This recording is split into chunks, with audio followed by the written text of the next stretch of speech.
போல தொங்கினாரே.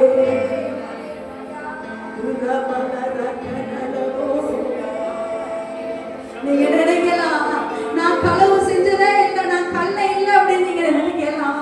உங்களுடைய இருதயத்திலே எத்தனை நாட்கள் தேவனுக்கு விரோதமாக சிந்தித்திருக்கிறீர்கள்?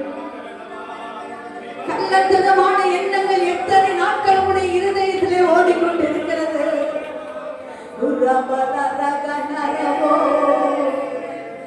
என்னுடைய கள்ளத்தனங்கள் எல்லாம் மாற வேண்டும் என்பதற்காக அவர் ஒரு கல்லனை போல தொங்கினாரே.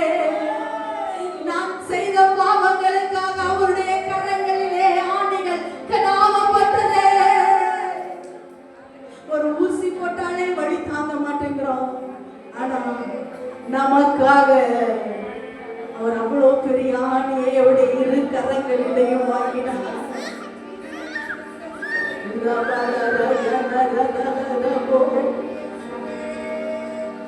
பிலாத்து சொல்லும் போது எனக்கு உன்னை விடுதலையாக்க அதிகாரம் இருக்கிறது, நீ செய்த குற்றம் என்னன்னு சொல்லு, நான் உன்னை விடுதலையாக்கி விடுகிறேன் என்று சொல்லி கேட்ட பொழுது அவர் அந்த இடத்துல என்ன நினைத்தார் தெரியுமா? ஓ, என்னுடைய பிள்ளைக்காக நான் மதிக்க வேண்டும். நான் இன்னைக்கு சொல்லிட்டு அவன் விடுதலையாக்கிடுவான். ஆனா என்னுடைய பிள்ளை விடுதலையாக்கப்பட வேண்டும், என்னுடைய பிள்ளை விடுதலையாக்கப்பட வேண்டும் என்று சொன்னால் நான் இந்த அவ்வளவு அடிகளையும் நான் வாங்க வேண்டும். ஒரு சொட்டு ரத்தம் இல்லை அவருடைய உடம்புல, எல்லாத்தையும் முழுமையுமாக எனக்காக சிந்தினார்.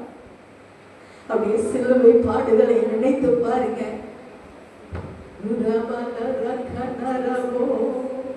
நன்றி ஆவியானவரே, உமக்கு நன்றி செலுத்துகிறோம் ஆண்டவரே. எனக்காக நீர் சிலுவையில